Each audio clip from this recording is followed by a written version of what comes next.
अगर यहाँ से भागने की कोशिश की तो मार दिए जाओगे, और अगर जान बचाने के लिए रुक गए तो माहौल ऐसा है कि अपनी सैनिटी से हाथ धो बैठोगे। पिछले पार्ट में हमें तोरू अपनी स्टोरी बताने लगा था कि किस तरह वो बस अपनी यूनिवर्सिटी की फीस के लिए काम करने के लिए आया था, पर उसे नहीं पता था कि जिन बच्चों का ध्यान उसे रखना है वो बिल्कुल भी नॉर्मल नहीं है। सब कुछ अपनी आंखों से देखने के बाद वो डिस्गस्टेड फील करने लगा था, और जब उसने साकुरा को वहाँ की हेड मिस्ट्रेस को वहाँ से जाने के लिए कहा था तो वो उसे मारने के लिए तैयार हो गई थी। तोरू ने अपनी जान बचाने के लिए झूठ तो बोल दिया था, लेकिन फिर भी उसका प्लान वहाँ से भागने का था, क्योंकि तोरू किसी को भी मार नहीं सकता। जब तोरू ने फ्रीजर में डेड बॉडीज को देखा था और उसके सामने 2 लोगों को मार दिया गया था, उस समय वो बेहोश भी हो गया था। और आगे चलकर वो मिराई को प्रॉमिस भी करता है कि वो उसे भी अपने साथ बचाएगा। चैप्टर की शुरुआत में बच्चे अपने टूल्स लेकर, जिनसे कि उन्होंने पिछले पार्ट में एक आदमी को निपटाया था, उन्हें लेकर जा रहे होते हैं और बोल रहे होते हैं कि वो बुरे नहीं हैं, जो बुरे हैं वो तो एडल्ट्स हैं। इसके बाद थोड़ा टाइम स्किप होता है और तोरू सो रहा होता है, लेकिन आंख खुलने पर वो देखता है कि साकुरा को उसके साथ उसके बिस्तर में सो रही है। उसके मन में कई सारे ख्याल आते हैं, पर वो फिर भी सोने की कोशिश करने लगता है, पर साकुरा को उसके ऊपर चढ़ जाती है और स्टोरी यहाँ से थोड़े टाइम स्किप के साथ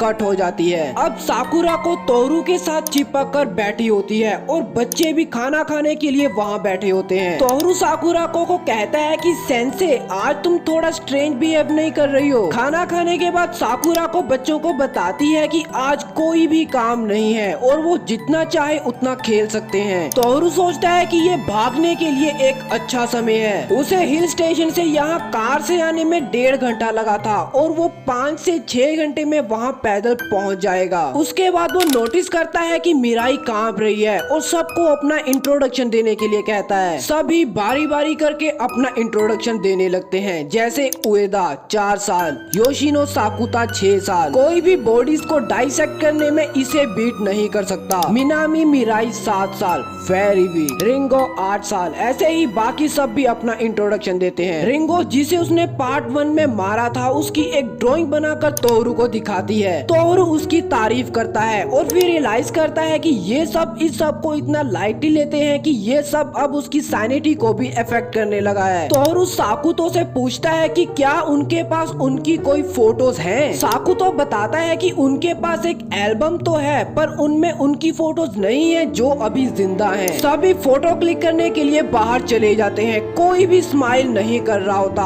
और तोरू को उन्हें हंसाने के लिए कोई जोक भी मारना नहीं आता। पर ट्विंस में से एक तोरू को कैमरा को अपनी आंखों के पास रखने के लिए कहता है, जिससे कि उसकी आंख पर इंक लग जाती है। सब उसे देखकर हंसने लगते हैं, पर कोई भी उसे हंसी का असली कारण नहीं बताता और फोटो क्लिक कर ली जाती है। यहाँ से स्टोरी मिराई की ओर कट हो जाती है। मिराई कैमरा में फोटोज को देखने की कोशिश कर रही होती है। वहाँ एक ट्विन आता है और उससे काम करने में उसकी मदद मांगता है, जिससे कि पूछने पर मिराई को पता चलता है कि फोटोज को देखने के लिए फोटोज को स्मार्टफोन में ट्रांसफर करना पड़ेगा। स्टोरी तोरू की ओर कट हो जाती है, जो कि साकुरा को की हेल्प कर रहा होता है, और यहाँ साकुरा को उसे साकुरा को बुलाने के लिए कहती है और पूरी तरह से ब्लश कर रही होती है। तोरू हैरान होकर कहता है कि क्या तुम मुझे ये कहने के लिए पूरा दिन वियर्ड एक्ट कर रही थी। स्टोरी में फिर से थोड़ा टाइम स्किप होता है और एक डार्क रूम में साकुरा को एक पेज को कट करके स्टार बना रही होती है। कुछ समझ में आया?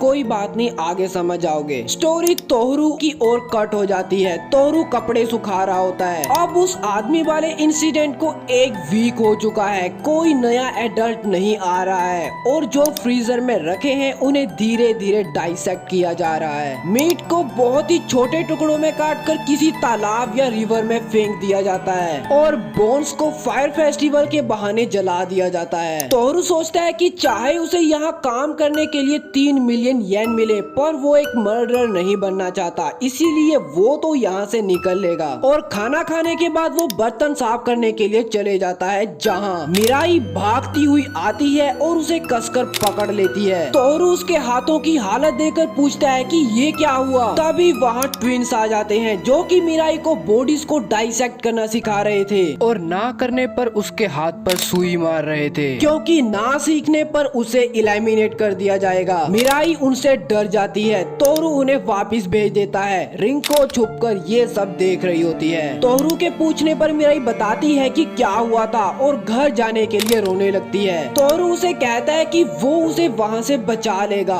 और रिंको ये सुनकर उनके सामने आ जाती है, पर उन्हें वार्न करने के लिए कि उसने अपनी आंखों से उन बच्चों को मरते हुए देखा है जो अपना प्रॉमिस पूरा नहीं करते या भागने की कोशिश करते हैं या बॉडीज को प्रोसेस नहीं कर पाते। हमें एक फ्लैशबैक देखने के लिए मिलता है जहां मिराई की आंखों के सामने उसके दो भाइयों को मारा जा रहा होता है, और इससे भी दर्दनाक ये है कि मिराई का पापा वहाँ कॉल पर अपने बच्चों के बदले में 3 मिलियन येन को डबल करने के लिए कह रहा होता है। मिराई अपने पापा को अपने भाइयों को बचाने के लिए कहती है, पर वो उसे पंच करके चला जाता है। मिराई रिंको पर गुस्सा हो जाती है कि वो उसके पापा के बारे में बुरा भला ना बोले। रिंको उसे बताती है कि यहाँ रहने वाले सब बच्चे सेम हैं, सबको छोड़ दिया गया है और उन्हें तो वहाँ से भागने की भी जरूरत नहीं है क्योंकि उन्हें वहाँ कोई एडल्ट नहीं मारता, खाने को भी मिलता है, बस अपना काम करो। तोरू रिंको से माफी मांगता है क्योंकि उसने बिना उसकी सिचुएशन जाने उसे वहाँ से भागने के लिए कहा था। अब तोरू रिंको को भी उनके साथ मिलकर भागने के लिए कहता है, पर रिंको उनके साथ भागने के लिए मना कर देती है क्योंकि साकुराको ने उन्हें डराया होता है कि उन्होंने लोगों का खून किया है और पुलिस वाले ये पता लगने पर उन्हें मार देंगे। पर तोरू उसे समझाता है कि वो ऐसा नहीं करेंगे क्योंकि यहाँ सब माइनर हैं। रिंको उनके साथ मिलकर भागने के लिए तैयार हो जाती है और उसे उस जगह के बारे में जो कुछ भी पता है उसके बारे में बाद में बताने के लिए कहती है, और साथ में ये भी बताती है कि यहाँ सारे बच्चे एक दूसरे पर नजर रखे हुए हैं और किसी के भी सस्पिशियस एक्ट करने पर सीधे हेड मिस्ट्रेस को रिपोर्ट करते हैं। तभी वहाँ से दरवाजा खुलने लगता है और 3 बच्चे रिंको को ढूंढते हुए आ जाते हैं। रिंको और तोरू उन्हें देखकर डर जाते हैं कि कहीं उन्होंने उनका प्लान ना सुन लिया हो, पर भोली मिराई रिंको को भी उनके साथ भागने के लिए कहने लगती है, पर तोरू उसका मुंह बंद कर देता है। स्टोरी थोड़े टाइम स्किप के साथ इस लड़की की ओर कट हो जाती है जो कि अंधी है और रिंको को एक बुक रीड करने के लिए कहती है और कहती है कि अगर उसे कभी भी हेल्प चाहिए हो तो वो उससे मांग सकती है क्योंकि वो उसकी क्लोजेस्ट फ्रेंड है। रिंको ये सुनकर खुश हो जाती है और स्टोरी मिराई और तोरू की ओर कट हो जाती है और अब डार्क होने वाली है। तोरू मिराई को कहता है कि अगर वो डरी हुई है तो वो उसके साथ सो सकती है, पर मिराई मना कर देती है और एक इनोसेंट स्माइल के साथ वहाँ से चले जाती है। अगले पैनल में ये ट्विन देखने के लिए मिलता है जो अभी सोया नहीं होता। थोड़ा टाइम स्किप होता है और रात के समय साकुरा को दरवाजा खोलती है और तोरू को सोते हुए देखती है। फिर से टाइम स्किप होता है और सुबह हो जाती है। तोरू की आंख खुलने पर वो देखता है कि फेरेट कुछ चबा रहा होता है और अपने बिस्तर में देखकर कहता है कि हेड टीचर तुम यहाँ कब घुसी। जब वो कंबल उठाता है तो हैरान हो जाता है क्योंकि वो असल में मिराई का कटा हुआ सर है। तभी वहाँ बच्चे भागते हुए आते हैं और कहते हैं कि रिंको उन्हें कहीं भी नहीं मिल रही। हम फिर से उसी डार्क रूम में आते हैं जो कि पहले देखने के लिए मिला था। वहाँ पर्दे के पीछे कई सारे स्टार्स लगाए होते हैं। साकुरा को एक मिराई के नाम का स्टार भी वहाँ चिपका देती है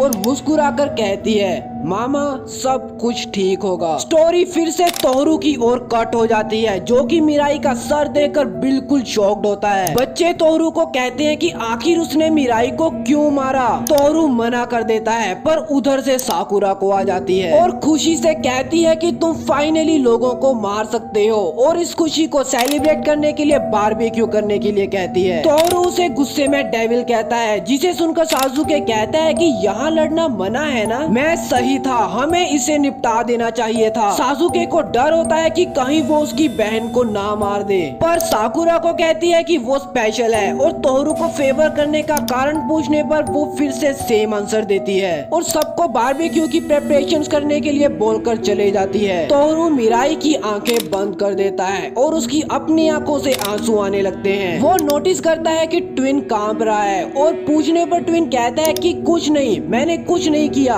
पर बीच में से उसका छोटा भाई उसे चुप करा देता है। दूसरा बच्चा आकर बताता है कि उसे मिराई की बॉडी मिल गई है। रिंगो उसे ले जाने लगती है, पर तोरू उसे मना कर देता है और खुद ले जाने लगता है और उसे बाहर लेकर आ जाता है। साकुराको ने कुछ बिछाया होता है जिस पर उसे रखने के लिए कहती है। तोरू उसे काटने की बजाय दबाने के लिए कहता है, पर साकुराको मना कर देती है क्योंकि इससे बस भालू और बाकी के जंगली जानवरों का पेट भरेगा। काटने से वो उसकी गंदगी को बाहर निकाल रहे हैं और उसे क्लींस यानी शुद्ध कर रहे हैं और मिराई को एक ब्यूटीफुल स्टार में बदल रहे हैं। तोरू जलाने के लिए कहता है, पर साकुराको कहती है कि ड्रम के टेम्परेचर पर बोन्स नहीं जलती और धुएं के कारण लोगों को उनके बारे में पता चल जाएगा। और अब वो मिराई की बॉडी को काटने लगती है, पर तोरू उसे रोक देता है और कहता है कि वो किसी और को अपने फ्रेंड को हर्ट नहीं करने देगा और ये खुद करेगा। साकुराको उसे ये करता देख कहती है कि वो किसी सर्टेन पर्सन की तरह बहुत ज्यादा काइंड है। इसके बाद हमें एक पैनल बच्चों का दिखाया जाता है जो कि बारबेक्यू की प्रेपरेशंस कर रहे होते हैं और स्टोरी ट्विंस की ओर कट हो जाती है, जहां छोटे वाला अपने बड़े भाई से पूछता है कि उसने आखिर मिराई को क्यों मारा। यहाँ से हमें ट्विंस का थोड़ा पास्ट देखने के लिए मिलता है। ये दोनों एक 99 इयर्स पुरानी किमोनो फैब्रिक शॉप में पैदा हुए थे। बड़े का नाम काकेरू और छोटे का नाम वतारू है। छोटे वाला काफी वीक बॉडी के साथ पैदा हुआ था। बड़े वाला अपने पेरेंट्स की बात नहीं माना करता था, जिस कारण उसे पीटा जाता था। उसके हाथ पर सुई मारी जाती थी क्योंकि अगर वो ऐसा ही करता रहा तो शॉप की जिम्मेवारी छोटे वाले के सर पर चले जाएगी, जिससे कि उनकी नाक कट जाएगी। एक दिन काकेरू वतारू के साथ बाहर खेलने के लिए चला जाता है, लेकिन उनकी माँ उन्हें वहाँ से गुस्से में वापस ले जाती है और घर पर काकेरू का पापा उसे पीटने लगता है और क्लोजेट में बंद कर देता है और काकेरू को एक डिस्ग्रेस बुलाता है। और अब वो इस सब से बहुत ज्यादा गुस्सा होता है। क्लोजेट में बंद गुस्से से भरा काकेरू अपने छोटे भाई को मुस्कुराते हुए देखता है और स्टोरी यहाँ से प्रेजेंट में आ जाती है, जहाँ वतारू अपने बड़े भाई से मिराई को मारने का कारण पूछता है क्योंकि अगर वो भाग भी जाते तो मरे हुए ही वापिस आते। वतारू ने तोरू और बाकी सबकी भागने की बात सुनने के बाद भी ऐसा क्यों कहा, ये तुम्हें आगे पता चलेगा। काकेरू बताता है कि उसने उसे इसीलिए मारा क्योंकि मिराई ने उसके साथ प्रॉमिस किया था कि वो वहीं रहेगी। लेकिन वतारू ये सुनकर सरप्राइज्ड हो जाता है कि क्या उसने सिर्फ इस कारण एक फ्रेंड को मार दिया और उसने और भी कई लोगों को मारा है। काकेरू ये सुनकर गुस्सा हो जाता है कि ये तो उसने बस काम के समय किया था और उसने तो कभी वतारू को उसे प्रोटेक्ट करने के लिए भी नहीं कहा था। वतारू इस सब को यहीं खत्म करने के लिए उसे बस करने के लिए कहता है, पर काकेरू उसे एक डिस्ग्रेस बोल देता है, जिस कारण दोनों में हाथापाई हो जाती है। छोटा वतारू गुस्से में होता है क्योंकि जब काकेरू ने उसे घर से भागने के लिए कहा था उसने उससे कुछ भी नहीं पूछा था। दोनों का बैलेंस बिगड़ता है, पर काकेरू अपने छोटे भाई को नीचे की ओर धक्का दे देता है। स्टोरी यहाँ से तोरू की ओर कट हो जाती है, जो अपनी डियर फ्रेंड मिराई की बॉडी को काट रहा होता है और कांप रहा होता है। पर साकुरा को ये देखकर खुश हो जाती है क्योंकि जिस इंसान से उसे प्यार है उसने उससे यही एक्सपेक्ट किया था। साकुरा को बाकी की बॉडी को काटने के लिए उसके कपड़े उतार देती है और तोरू के लिए एक सैंपल लाने के लिए चले जाती है और स्टोरी यहाँ से बच्चों की ओर चले जाती है जो कि बारबेक्यू के लिए एक बॉडी को घसीट कर ला रहे होते हैं। वहाँ वो काकेरू को नोटिस करते हैं और उसे हेल्प करने के लिए कहते हैं, पर उन्हें क्या पता कि काकेरू अभी अभी अपने भाई को मार कर आ रहा है। तभी वहाँ एक गाड़ी आ जाती है और गाड़ी किस लिए आई है ये तुम गैस कर सकते हो, पर क्या सच में गाड़ी का मकसद वही है जो हमें अब तक पता है या जो तुम सोच रहे हो? अगले पार्ट में स्टोरी खत्म हो जाएगी और बहुत ही बढ़िया ट्विस्ट देखने के लिए मिलेगा। इस वाली मांगा में एक लड़की को एक्सट्रीम लेवल पर बुली किया गया और इस वाली में तो एमसी के सामने उसकी बहन को ही जला दिया गया। दोनों ही रिवेंज मांगा है, चेक जरूर करना। वीडियो को यहाँ तक देखने के लिए और सब्सक्राइब करने के लिए दिल से थैंक यू, और अगर नहीं किया है तो कोई बात नहीं यार, अभी कर लो। बाकी मिलते हैं अगली वीडियो में, तब तक के लिए टेक केयर।